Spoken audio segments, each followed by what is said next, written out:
मैं हूं अभी सफियाबाद बॉर्डर पे और अभी देख रहे सुरक्षाकर्मी यहां पर आग ताप रहे हैं। और तकरीबन मुझे 10 मिनट हो गए हैं, लेकिन ये यहाँ पर ये टोल टैक्स के चक्कर में यहाँ जाम लगाने की स्थिति बनाए रहते हैं हमेशा ये। तो अभी मैंने आपको दिखाया, मैं हूँ सफियाबाद बॉर्डर से अभी क्रॉस हुआ हूँ मैं, और अभी सोनीपत के लिए यहाँ निकल रहा हूँ मैं। और अभी हमने जैसे अभी टोल टैक्स के जो कर्मचारी हैं, मैंने उन्हें भी कहा है कि भाई आप टोल टैक्स लेते हैं तो कृपया करके गाड़ी को साइड में लगवाइए। आप ये नहीं कि बैरिकेडिंग पे ही गाड़ी को खड़ा कर दिया और उसके बाद टोल टैक्स लेकर तब आप गाड़ी को जाने देंगे आगे। इस तरह से जाम लगता चला जाएगा, क्योंकि अब सारा वर्जन फिर वही किसान आंदोलन की तरह फिर एक बार इस सफियाबाद बॉर्डर, नाहरी बॉर्डर, इन सब पे आ जाएगा। तो ऐसी स्थिति में चाहिए कि थोड़ा ध्यान रखें इस चीज़ का भी, और आला अधिकारियों को भी ध्यान देना होगा इस चीज़ पर, और जो सुरक्षाकर्मी जो खड़े छोड़े गए हैं उनको भी ध्यान देना हो इस बात पर कि कोई उपद्रव भी ना फैले और पब्लिक भी परेशान ना हो। क्योंकि जिस तरह से पहले किसान आंदोलन में आम पब्लिक को, जो इस क्षेत्र की जो जनता है वो बेचारी जो है बहुत ही ज़्यादा पिस गई थी, और इस क्षेत्र का बहुत ही ज़्यादा विकास एकदम से पीछे हट गया था। वही कारण फिर से एकदम से लग रहा है कि सामने फिर आएगा, और जिसकी वजह से लोग फिर परेशान हो जाएंगे और वही स्थिति आ जाएंगी। शादी ब्याह का समय है और फिर उसके बाद त्यौहार आ जाएगा और फसल पकेगी, क्योंकि अब कल ही बसंत पंचमी है। तो यहाँ से कल की शादियाँ भी बहुत ज़्यादा हैं। हमारे हिंदी रीति रिवाज के हिसाब से, सनातन संस्कृति के हिसाब से बसंत पंचमी की जो शादियाँ होती हैं वो बिना सजवाए हुई होती हैं, यानी पंडित से बिना पूछे ही शादियाँ की जाती हैं। और उसके बावजूद अगर ये इस तरह से अगर माहौल होगा तो फिर जनता फिर किसान आंदोलन को शायद लगता है कि उसके खिलाफ ही खड़ा होना होगा, क्योंकि इस पर सरकार को भी सोचना होगा कि आम पब्लिक का आखिरकार दोष क्या है। कि अगर वो बॉर्डर पे है तो बॉर्डर पर ये वही स्थिति बन जाए जिस तरह से भारत पाकिस्तान के बॉर्डर पे वहाँ के जो निवासियों के लिए बनती है, कि जब गोले बारूद पड़ते हैं तो क्षेत्र के लोगों के लिए सबसे बड़ी समस्या खड़ी होती है, उन्हें अपने घर छोड़कर भागने पड़ते हैं। तो वही स्थिति लगता है कि अब फिर जो है यहाँ पे देखने को मिलेगी। तो हम यही कहेंगे अपने जो है आला अधिकारियों को कि कृपया करके ध्यान दें इस चीज़ पर, और जितना हो सके ये टोल टैक्स वालों को थोड़ा समझा के रखें कि गाड़ियों को थोड़ा सा, क्योंकि छोटे टोल टैक्स हैं तो इस पर ये बीचों बीच गाड़ियाँ खड़ी करके तब टोल टैक्स लेते हैं, जैसे अभी हमने आपको दिखाया। और क्षेत्र की जनता से भी हम आग्रह करेंगे कि थोड़ा सावधान रहें, और अगर इस तरह से कोई भी किसान भी अगर उपद्रव फैलाता नजर आता है तो उसका जो सरकार के साथ मिलकर साथ दें, ताकि अपने क्षेत्र को आप बचा सकें। क्योंकि अभी आपका क्षेत्र पीछे जो आंदोलन जो चला है उस आंदोलन में ये क्षेत्र आपका बहुत ही पिछड़ चुका था, और जहाँ विकास होना चाहिए था, नेशनल हाईवे पे जो फ्लाईओवर बनने थे वो नहीं बने थे, और सफियाबाद रोड बनना था वो नहीं बना था। और तो इस तरह से काफ़ी जो है विकास रुक जाते हैं, तो कहीं ना कहीं हमारे क्षेत्र को ही इसका नुकसान बहुत ज़्यादा है। तो मैं सभी से यही कहूँगा, आग्रह करूँगा कि वो कृपया करके ध्यान दें इस चीज़ पर कि आप आंदोलन करना अपने साइड में कीजिए। आप आम पब्लिक को क्यों परेशान कर रहे हैं। अब जिस तरह से मुझे जो है अभी मैं बता रहा हूँ आपको कि मुझे पहुँचना है नेशनल हाईवे 44 राई पे, तो मुझे सफियाबाद का जो सहारा लेना पड़ रहा है। नहीं तो मैं सीधा नेशनल हाईवे से ही निकलता ताकि मैं सीधा 20 मील पहुंचता। लेकिन अब सोच कर देखिए वही स्थिति है, क्योंकि हमारे कुछ मिलने वाले हैं जो वो शिमला से आ रहे हैं, और शिमला से आते हुए अब उनको उतार दिया गया, क्योंकि वो सीधा KMP या झज्जर वाले रास्ते से लेकर निकल जाएंगे गाड़ी को, और उनको उतार दिया गया है 20 मील पे। तो अब ऐसी स्थिति में सर्दी का मौसम है, वो बेचारे वहाँ पे उनके पास ना कोई कंबल है ना चादर है, तो ऐसी स्थिति में वो और ज़्यादा परेशान होंगे। तो एक खाली मेरे मेहमान की बात नहीं है, मेहमान यहाँ सभी के आते हैं जाते हैं, क्योंकि सर्दी मैंने बताया भी जिस तरह से शादियों का मौसम है, तो ऐसी स्थिति में जो है सभी को परेशानी होगी। तो हमें सबको ध्यान देना होगा इस चीज़ पर कि हम उन उपद्रवियों को, जो उपद्रवी हैं, क्योंकि आंदोलन करने वाले बहुत ही कम लोग हैं, और जहाँ तक देखा गया उपद्रव फैलाने वाले बहुत ही ज़्यादा लोग हैं। तो उपद्रव फैलाने वाले लोगों का साथ ना दें, क्योंकि क्षेत्र ने किसानों का बहुत साथ दिया था उस समय जब जो सरों में जब आए थे, लेकिन बाद में धीरे धीरे करके वो उपद्रव पर फैल गए थे। तो उस स्थिति को देखते हुए फिर लोगों ने उनका साथ देना ना ही मुनासिब समझा।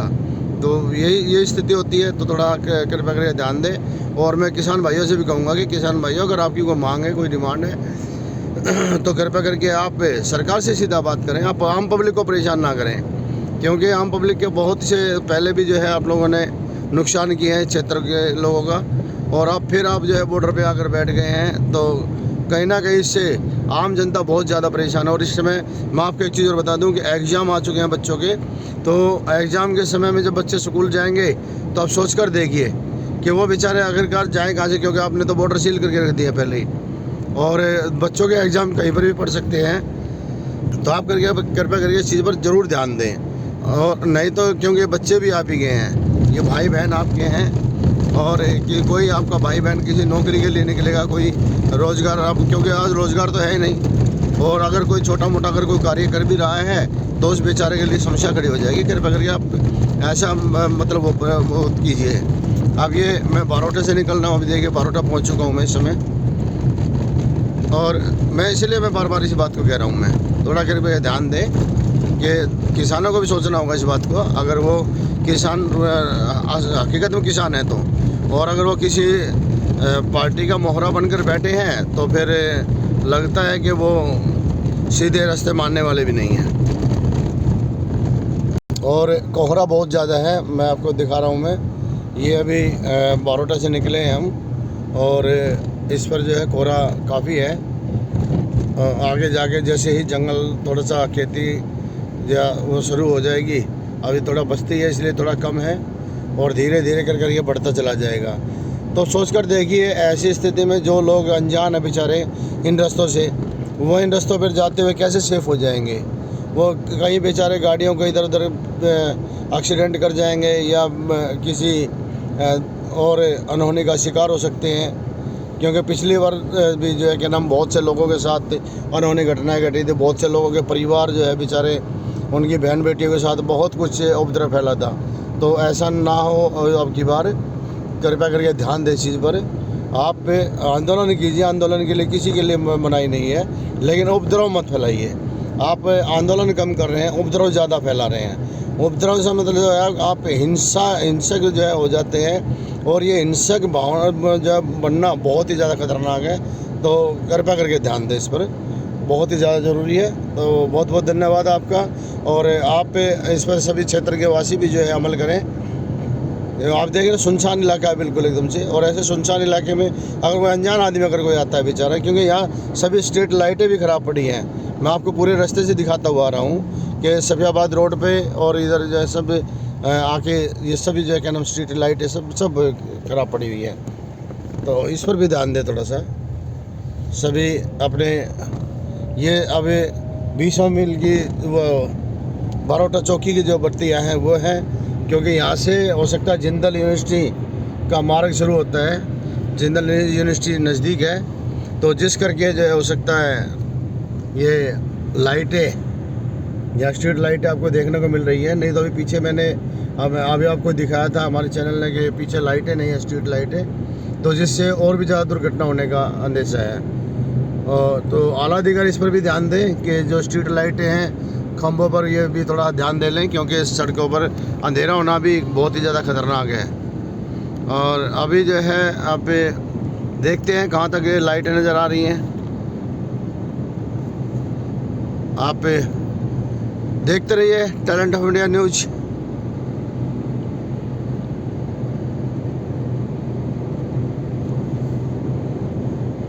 चलिए, यहाँ थोड़ा मौसम ठीक है और लाइटें भी ठीक है यहाँ पे, क्योंकि मैंने बताया था आपको कि जहाँ पे बस्ती है, यानी जहाँ पे पब्लिक का ठहराव है, वहाँ पर आकर मौसम साफ़ है।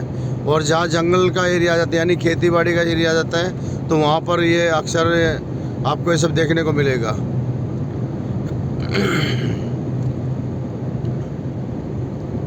अब ये यहाँ से फिर जो है कोहरा शुरू हो गया है। यहाँ से फिर जो है कोहरा बढ़ गया है, क्योंकि लाइट है इसलिए कोहरा कम नज़र आ रहा है, नहीं तो गाड़ी चलाना भी मुश्किल हो जाता है। तो इसलिए ज़रूरी है स्ट्रीट लाइट भी। अगर स्ट्रीट लाइट लगी रहेगी तो अनजान आदमी को भी रास्ता मिल जाएगा। तो आप कृपया करके आला अधिकारी जो है इस तरह ध्यान दें, जो बिजली विभाग के अधिकारी है सोनीपत ज़िले के, जो ये हाईवे है उसका ध्यान दें। PWD टैलेंट ऑफ इंडिया हमेशा जनहित में कार्य करता है। जिस तरह से पहले लॉकडाउन उसमें आपका किसान आंदोलन के बीच में जब एक रास्ता बना था, नहर का रास्ता, जो मुनक नहर के बीच का रास्ता था, उस रास्ते को बहुत ही बुरी हालत थी। तब उस टाइम टैलेंट ऑफ इंडिया ने उसकी आवाज़ उठाई और मुनक नहर का रास्ता भी जो है क्या नाम सरकार को बनाना पड़ा, यानी जो संबंधित विभाग के अधिकारी हैं उनकी आंखें खोलनी पड़ी।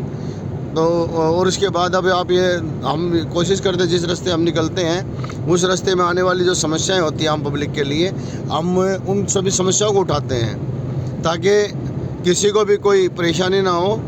और मैं अब पहुंच चुका हूं जो बहादुर जो झज्जर को जाने वाला जो नेशनल हाईवे से झज्जर को यानी मेरठ से जो आने वाला रास्ता है, अब मैं उस पर पहुंच चुका हूं, बागपत से जो निकल कर आता है। और अब आप देखते रहिए हमारे चैनल को।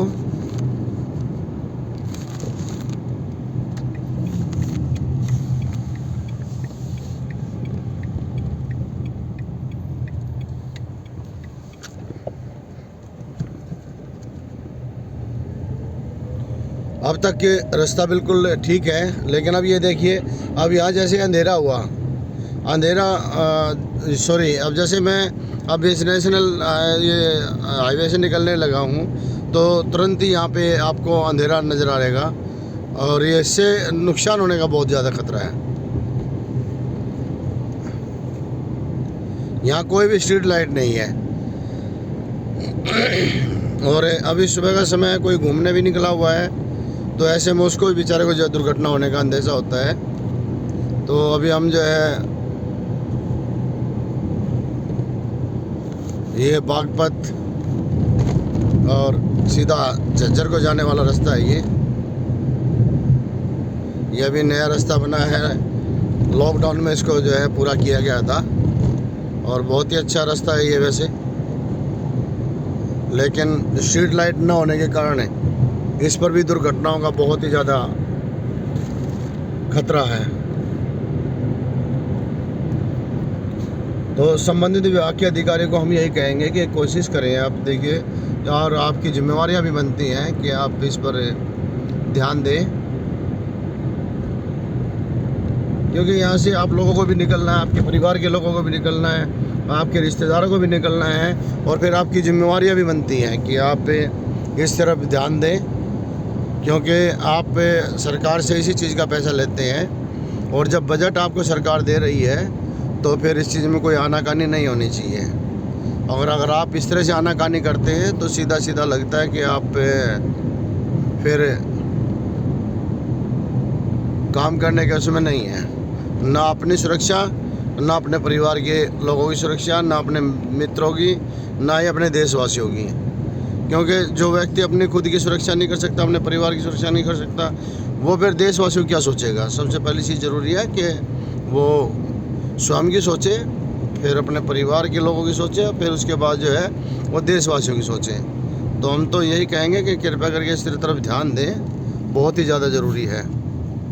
और यहाँ लगता है कुछ लोग अनजान हैं, शायद कहीं जाने के लिए रास्ते के उसमें खड़े हुए हैं ये, क्योंकि अगर कोई किसी और रास्ते पे निकलता है जिसको उस रास्ते का पता ही नहीं है तो मजबूरी बस उसको उस रास्ते के चौराहे पे खड़ा होना पड़ता है ताकि वहाँ से कोई निकलने पड़ने वाला वहाँ से वो क्या बता सके कि भाई आपको इस रास्ते से निकलना है, इस रास्ते से नहीं निकलना है। तो आप कृपया इस पर ध्यान दें ज़रूरी। और फिर हम एक बात फिर कहेंगे कि कृपया करके जो देश के किसान हैं, अगर वो किसान हैं तो वो अपने भाइयों की समस्याओं को भी समझें, क्योंकि जब ये किसान आंदोलन हुआ था तो उस समय ये किसानों की बहन बेटियां ही की हुई शादियाँ हो रही थी इस क्षेत्र के, और उन लोगों को कितनी बड़ी समस्या हुई थी बारात आने में, बेटियों को विदा करने में, ज़रूरी सामान लाने ले जाने में, बीमार आदमियों को हॉस्पिटल तक पहुंचाने में, बच्चों को स्कूल तक पहुंचाने में कितनी बड़ी समस्या हो रही थी। वो क्षेत्र के लोगों से कभी आकर एक बार बातें करें, अगर पूछें उन लोगों से कि आप लोगों की समस्या क्या है, आखिरकार हमारे आंदोलन से आपको फ़ायदा क्या हुआ, आप लोगों को नुकसान क्या हुआ है। जो ये क्षेत्र जो जिन लोगों की दुकानें थी बॉर्डर के ऊपर, उन लोगों से पूछे आकर के, उन लोगों ने बेचारों ने जिन्होंने अपना सामान भरा हुआ था दुकानों के अंदर और हज़ारों रुपए जो है वो किराया दे रहे थे, उसके बावजूद उन लोगों को बेचारों को क्या मिला। और वो साथ दे रहे थे शुरू में, सभी किसानों को उन्होंने चाय पानी रोटी सब कुछ दिया उन्होंने, लेकिन बाद में जब उन्हें पता चला कि उन्हें की रोजी रोटी छिन गई तो बड़ा दुख हुआ। और बेचारे कुछ लोग तो जो है उससे हादसे को बर्दाश्त नहीं कर पाए, क्योंकि जब दुकान के अंदर लाखों रुपए का माल पड़ा सड़ जाए और उसके बाद जो हज़ारों रुपए जो किराया दिया जा रहा था वो किराए का बोझ सिर पर बनता चला जाए, तो सोच कर देखिए आप लोग। तो ऐसी स्थिति में अभी बहुत ही ज़्यादा दर्द आता है। तो मैं अपने सभी किसान भाइयों से मैं यही कहूँगा कि भाइयों कृपया करके ध्यान दें और इस तरह पे अगर जिस तरह से आप मांगिए, हम इस चीज़ के लिए मना नहीं, हम आपके साथ हैं। टैलेंट ऑफ इंडिया हमेशा सच्चाई के साथ खड़ा है, सच्चाई के साथ खड़ा रहेगा, लेकिन आप झूठ फरेब और राजनीति वाली जो चीज़ें हैं कृपया करके उससे इस क्षेत्र के लोगों को नुकसान मत पहुँचाइए, क्योंकि ये भी आप ही के भाई बहन हैं, ये भी आप लोगों के ही परिवार हैं। और अब मैं केएमपी की तरफ मैं बढ़ रहा हूँ। केएमपी बस मुझसे चंद कदमों की दूरी पर ही है और केएमपी पर मैं पहुँच चुका हूँ। और अभी देखते हैं कि रास्ता कहाँ तक खुला है, कहाँ तक नहीं खुला है। बने रहिए टैलेंट ऑफ इंडिया के साथ। और अब मैं नेशनल हाईवे 44 पर हूँ और आप ये देख रहे हैं असावरपुर दिल्ली और वेस्टर्न डिस्ट्रिक्ट ये मार्ग है। और अब हम 20 मील की तरफ हम जा रहे हैं। किसान आंदोलन में ये सभी रास्ते जो है उस समय बिल्कुल ब्लॉक थे, और आज जो ये आप देख रहे हैं जो सड़कों का जो विकास हुआ है, ये उस किसान आंदोलन के तुरंत फटाफट बाद जो है 6 महीने के अंदर अंदर उसको पूरा कर दिया गया था। नहीं तो इतनी ज़्यादा समस्या थी कि सड़कें टूटी हुई थी और निकलने के कोई रास्ते नहीं थे। फिर भी कोशिश करके इन रास्तों को जो है जल्दी ठीक किया गया। जितने भी किसान आंदोलन के अंदर लोगों ने सभी रास्तों को तोड़ दिया था, तो ये सबसे बड़ी समस्याएं हैं। और ये डॉक्टर अंबेडकर नेशनल यूनिवर्सिटी है, यहाँ पे राजीव गांधी यूनिवर्सिटी आगे है आसावरपुर गांव, ये आसावरपुर है और राई है, और इससे आगे 20 मील। अब लोगों को गांव के रास्ते ही ज़्यादा लेने होंगे, क्योंकि अगर नेशनल हाईवे से आप निकलते हैं तो कहीं ना कहीं नुकसान उठाने का बहुत बड़ा खामियाजा भुगतना पड़ जाएगा आपको। ज़रा सी गलती बहुत बड़ा नुकसान कर देगी।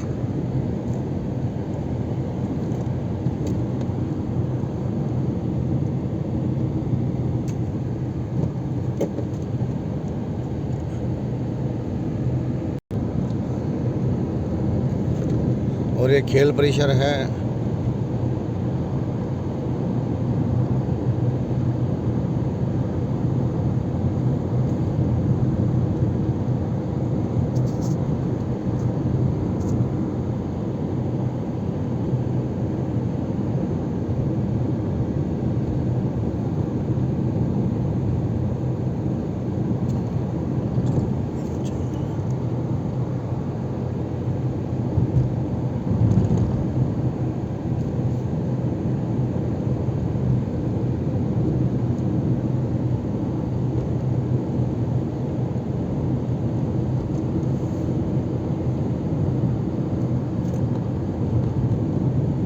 अभी आप जो देख रहे हैं सुनसान इलाका जो है, ये सुनसान सड़कें जो है, दो चार गाड़ियां नज़र आ रही हैं। ये किसान आंदोलन के चलते हो रहा है ये सब।